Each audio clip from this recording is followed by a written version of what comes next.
اعوذ باللہ من الشیطان الرجیم بسم اللہ الرحمن الرحیم وَإِذِ ابْتَلَىٰ إِبْرَاهِيمَ رَبُّهُ بِكَلِمَاتٍ فَأَتَمَّهُنَّ قَالَ إِنِّي جَاعِلُكَ لِلنَّاسِ إِمَامًا قَالَ وَمِن ذُرِّيَّتِي قَالَ لَا يَنَالُ عَهْدِ الظَّالِمِينَ رَبِّ اشْرَحْ لِي صَدْرِي وَيَسِّرْ لِي أَمْرِي وَاحْلُلْ عُقْدَةً مِّن لِّسَانِي يَفْقَهُوا قَوْلِي۔ آیت نمبر 124۔ وَإِذْ اور جب ابتلا آزمایا ابراہیم علیہ السلام کو ربہ اس کے رب نے بکلمات کچھ باتوں کے ساتھ فَأَتَمَّهُنَّ پس ابراہیم علیہ السلام نے ان کو پورا کیا۔ قال اللہ تعالیٰ نے فرمایا انی بے شک میں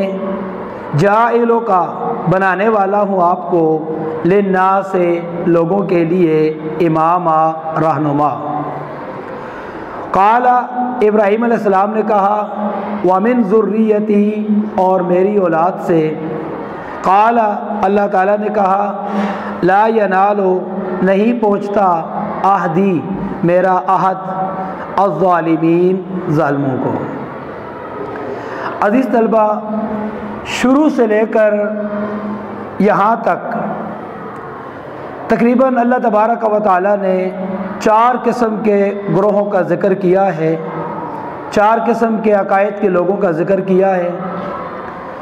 پہلے منافقین کا کچھ آیات کے اندر ذکر آیا ہے، اس کے بعد یہود، نصارہ اور مشرکین کا ذکر آیا ہے، اور درمیان میں اللہ تبارک و تعالیٰ نے نیک لوگوں کا اور متقین کا ذکر کیا ہے۔ اور یہود کے حوالے سے اللہ تبارک و تعالیٰ نے بڑی تفصیل کے ساتھ ان آیات کے اندر بتایا کہ یہود کے اندر کون کون سی ایسی خرابیاں تھیں کہ جن کی وجہ سے اللہ تبارک و تعالیٰ نے ان سے اپنا فضل واپس لے لیا۔ اس کے اندر میں نے آپ کو بتایا تھا کہ بہت ساری وجوہات تھیں یہ چیزیں بتانے کی، اور ساتھ ساتھ یہ چیز مسلمانوں کو بھی بتانا مقصود تھی، نبی صلی اللہ علیہ وسلم پر ایمان لانے والوں کو بھی یہ بات بتانا مقصود تھی کہ اگر آپ ان خرابیوں کے اندر پڑ گئے، اگر آپ نے ناشکری کا رویہ اختیار کیا تو اس کے بدلے میں اس کے بدلے میں اللہ تبارک و تعالی آپ سے بھی اپنا فضل چھین لے گا۔ اب اس آیت کریمہ کے اندر اور یہاں سے آگے بہت ساری آیات کے اندر حضرت ابراہیم علیہ السلام کا ذکر کیا جا رہا ہے۔ دراصل یہودی یہ سمجھتے تھے کہ ہم ابراہیم علیہ السلام کی اولاد ہونے کی وجہ سے ہمارا زیادہ حق بنتا ہے کہ اللہ کی کتاب اور اللہ کا آخری نبی ہمارے درمیان بھیجا جاتا۔ عیسائی سمجھتے تھے کہ ہم ہی حضرت ابراہیم علیہ السلام کی جو تعلیمات ہیں ان کے وارث ہیں اور ہم ہی صحیح ہیں۔ مشرکین جو حضرت ابراہیم علیہ السلام کی لائی ہوئی توحید کے خلاف زندگی گزار رہے تھے، شرک کے اوپر زندگی گزار رہے تھے، وہ یہ بات سمجھتے تھے کہ اصل وارث تو ابراہیم علیہ السلام کے ہم ہیں۔ لیکن اللہ تبارک و تعالیٰ یہاں سے اگلی آیات تک یہی چیز بیان فرما رہے کہ ابراہیم علیہ السلام کے وارث وہ لوگ ہیں کہ جو توحید کے اوپر عمل کرنے والے لوگ ہیں، جن کی زندگی ابراہیم علیہ السلام کی تعلیمات کے مطابق ہے، اور نبی کریم صلی اللہ علیہ وآلہ وسلم جس دین کی دعوت دے رہے ہیں اور جس نظام کی طرف بلا رہے ہیں وہ یہ وہی دین اور وہی نظام ہے جو حضرت ابراہیم علیہ السلام لائے تھے، جس کے احکام حضرت موسیٰ علیہ السلام نے دیے، جس کا راستہ حضرت عیسیٰ علیہ السلام نے دکھایا۔ تو یہاں پر ابراہیم علیہ السلام کے واقعے کو ذکر کیا جا رہا ہے، وہ واقعہ کہ جو اللہ تبارک و تعالیٰ اور ابراہیم علیہ السلام کے درمیان ایک مکالمہ ہے۔ اس سے پہلے اللہ تعالیٰ فرماتے ہیں وَإِذِ ابْتَلَىٰ إِبْرَاهِيمَ رَبُّهُ بِكَلِمَاتٍ فَأَتَمَّهُنَّ کہ ابراہیم علیہ السلام کو اللہ تبارک و تعالیٰ نے چند باتوں کے اندر آزمایا اور ابراہیم علیہ السلام نے ان کو پورا کیا۔ قرآن کے اندر بھی اور احادیث کے اندر بھی ان واقعات کی تفصیل موجود ہے، ہم اپنی کورس کی کتابوں کے اندر بھی یہ واقعات پڑھتے ہیں۔ سب سے پہلے تو ابراہیم علیہ السلام کی آزمائش کی گئی کہ انہوں نے چاند، سورج، ستاروں کو دیکھا اور ان کے متعلق یہ گمان کیا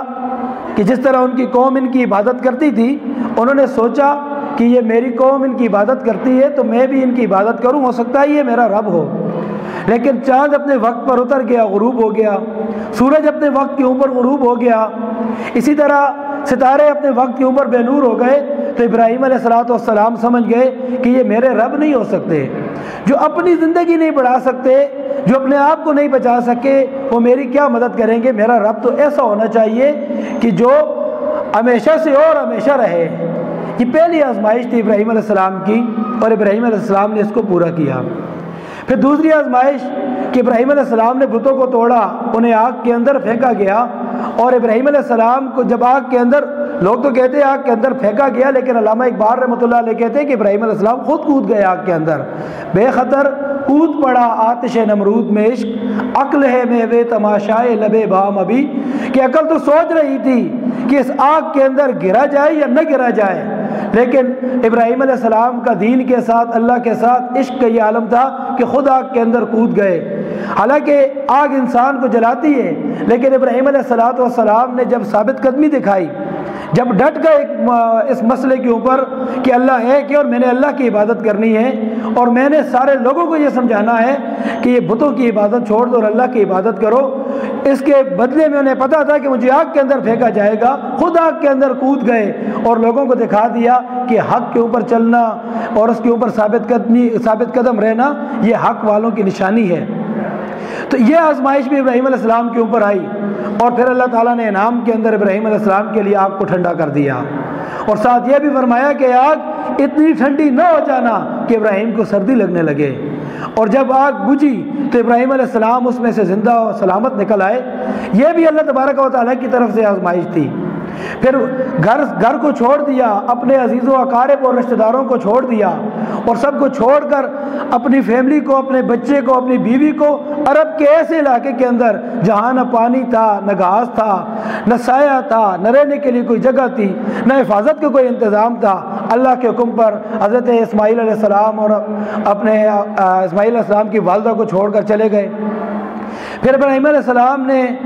جب اللہ کی طرف سے حکم آیا اپنے بیٹے کی قربانی کرنے کا، تو بلا چوں چرا ابراہیم علیہ السلام نے اپنے بیٹے کی قربانی کی، ان کی گردن کے اوپر چھری پھیری، اور اللہ تبارک و تعالیٰ نے حضرت اسماعیل علیہ السلام کو بچا لیا اور اس کی جگہ دمبا دے دیا۔ خانہ کعبہ کی تعمیر کا حکم دیا گیا، خانہ کعبہ کی تعمیر کی، یعنی ابراہیم علیہ السلام کو اللہ تبارک و تعالیٰ نے بہت ساری چیزوں کے اندر آزمایا، اور ابراہیم علیہ السلام نے ان حکموں کو اور ان باتوں کو پورا کیا۔ اس چیز کو اللہ تبارک و تعالیٰ کہتے ہیں وَإِذِ ابْتَلَىٰ إِبْرَاهِيمَ، اور جب آزمایا ابراہیم علیہ السلام کو ربہ، اس کے رب نے، بِكَلِمَاتٍ، بہت ساری باتوں کے اندر، فَأَتَمَّهُنَّ، بس ابراہیم علیہ السلام نے ان کو پورا کیا۔ مولانا مودودی رحمۃ اللہ علیہ تفہیم القرآن کے اندر ایک چھوٹی سی بات لکھتے ہیں تفسیر کے اندر، وہ کہتے ہیں کہ دنیا کی کوئی ایسی آزمائش نہیں تھی جو ابراہیم علیہ السلام کے اوپر نہ آئی ہو، اور دنیا کی کوئی ایسی تکلیف نہیں تھی جس کا سامنا حضرت ابراہیم علیہ السلام کو نہ کرنا پڑا ہو، لیکن انہوں نے ثابت قدمی دکھائی اور اس کے اوپر ڈٹ گئے، تو اللہ تبارک و تعالیٰ نے ان کی ثابت قدمی، ان کی اس دین کے ساتھ محبت، ان کی اس دین کے اوپر چلنے کا جو جذبہ اور شوق تھا، اس کی وجہ سے فرمایا انی جاعلک للناس اماما، اے ابراہیم میں تجھے لوگوں کے لیے پیشوا اور رہنما بناتا ہوں، اور قیامت تک آنے والے لوگ تیرے طریقے کے اوپر چلیں گے۔ آج پوری دنیا کے اندر جو قربانی ہوتی ہے وہ ابراہیم علیہ السلام کے امام ہونے کی وجہ سے ہوتی ہے۔ آج پوری دنیا کے مسلمان قربانی کرتے ہیں، پوری دنیا کے مسلمان حج کرتے ہیں، پوری دنیا کے مسلمان بیت اللہ کے اندر نمازیں ادا کرتے ہیں، یہ اللہ تبارک و تعالیٰ کی طرف سے ابراہیم علیہ السلام کے لیے آسان ہے۔ اور یہ چیز کہ ابراہیم علیہ السلام کا دین وہی دین تھا جو حضرت محمد صلی اللہ علیہ وآلہ وسلم نے ہمیں لا کر دیا اور جس کے اوپر ہم چل رہے ہیں، تو اللہ تبارک و تعالیٰ نے ابراہیم علیہ السلام کو کیا کیا؟ دنیا کا امام اور پیشوا بنا دیا۔ اور یہ اللہ تبارک و تعالیٰ کی سنت ہے کہ جب لوگ دین کے ساتھ جڑتے ہیں اور دین کی وجہ سے تکلیفیں برداشت کرتے ہیں، آزمائشیں برداشت کرتے ہیں، تو اللہ تبارک و تعالیٰ پھر کیا کرتے ہیں؟ بدلے کے اندر دنیا کے اندر بھی ان کو عزت سے نوازتے ہیں، اور آخرت کے اندر بھی اللہ تبارک و تعالیٰ عزتیں دیتے ہیں۔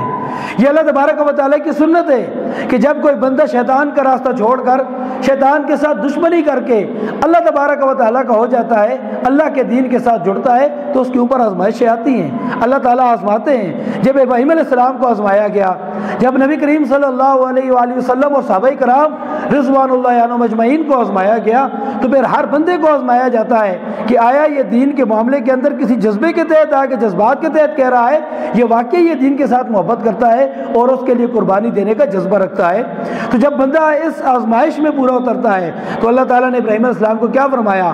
انی جاعلک للناس اماما، بے شک میں تجھے لوگوں کے لیے، ساری انسانیت کے لیے امام، رہنما اور پیشوا بناتا ہوں۔ قال ومن ذریتی، ابراہیم علیہ السلام نے پھر سوال کیا کہ اللہ میری اولاد کا کیا معاملہ ہوگا، میری اولاد کے بارے میں کیا حکم ہوگا؟ اللہ تبارک و تعالیٰ فرماتے ہیں لا ینال عہد الظالمین، کہ میرا عہد، میرا یہ وعدہ یہ ظالموں کو نہیں پہنچتا۔ یعنی اللہ کے ہاں محبوب ہونے کے لیے، اللہ کے ہاں پسندیدہ ہونے کے لیے، اللہ کے بندوں میں شامل ہونے کے لیے نسل ہونا ضروری نہیں ہے کہ ایک بندہ اگر نبی کی اولاد میں سے ہے یا ابراہیم علیہ السلام کی اولاد میں سے ہے وہ تو جنت میں جائے گا، اس کے اوپر تو اللہ کا فضل ہوگا، اور دوسرا بندہ جو ان کی اولاد میں سے نہیں ہے اس پر یہ نہیں ہوگا، اس طرح نہیں ہے۔ بلکہ اللہ تبارک و تعالیٰ نے اس کے لیے ایک معیار اور ایک پیمانہ مقرر کیا ہے کہ جو بھی اپنے انبیاء کی تعلیمات کے اوپر عمل کرے گا، ان کے اوپر ایمان لائے گا، اس کے مطابق زندگی بنائے گا، چاہے وہ نبی کی اولاد میں سے ہو یا نبی کی اولاد میں سے نہ ہو، اللہ تبارک و تعالیٰ کا فضل اس کے لیے ہے۔ اور ایک آدمی اگر اللہ اور اس کے رسول کے حکموں کی خلاف ورزی کے اندر زندگی گزارے گا، مخالفت کے اندر اور نافرمانی کے اندر زندگی گزارے گا، تو پھر چاہے وہ نبی کی اولاد کیوں نہ ہو، اللہ تعالیٰ کی پکڑ اور عذاب سے نہیں بچ سکتا۔ حضرت نوح علیہ السلام کا بیٹا نبی کا بیٹا تھا، قرآن کے اندر آیا کہ اللہ تبارک و تعالیٰ کے عذاب سے دو چار ہو گیا۔ حضرت ابراہیم علیہ السلام کا والد ایک نبی کا والد تھا لیکن اللہ کے عذاب کی پکڑ میں آ گیا۔ فرعون کی بیوی ایک کافر شخص کی بیوی تھی لیکن اللہ تبارک و تعالیٰ کے فضل اور مہربانی سے وہ جنت میں جائے گی کیونکہ وہ مسلمان تھی۔ تو اصل چیز کیا ہے؟ کسی کی اولاد ہونا یا کسی کے ساتھ تعلق ہونا یہ اصل چیز نہیں ہے۔ اصل پیمانہ یہ ہے کہ اللہ کے ساتھ کتنا تعلق ہے، اللہ کے رسول کے ساتھ کتنا تعلق ہے، اللہ کے دین کے ساتھ کتنا تعلق ہے، یہی پیمانہ ہے جس کو اس آیت کے حصے کے اندر اللہ تعالیٰ نے فرمایا لا ینال عہد الظالمین، میرا عہد، میرا وعدہ ظالموں کے لیے نہیں ہے، میرا یہ اعلان اور میرے یہ انعامات، میرا یہ فضل اور میری یہ مہربانی اور میری یہ رحمت یہ ظالموں کے لیے نہیں ہے بلکہ اس کے لیے ہے چاہے وہ جس کی بھی اولاد میں سے ہو، اگر وہ اللہ کے اور اس کے رسول کے حکموں کے مطابق زندگی بنائے گا تو میرا فضل اور میری مہربانی اس کو پہنچے گی۔ ترجمے کی طرف دیکھیں، وَإِذْ اور جب ابتلا آزمایا ابراہیم علیہ السلام کو ربہ اس کے رب نے بکلمات کچھ باتوں میں یا کچھ باتوں کے ساتھ فَأَتَمَّهُنَّ بس اس نے ان کو پورا کیا۔ قال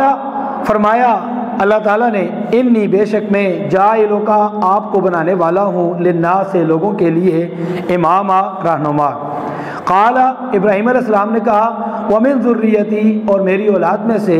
قال اللہ تعالیٰ نے کہا لا ینال نہیں پہنچتا عہدی میرا عہد، میرا اعلان الظالمین ظالموں کو۔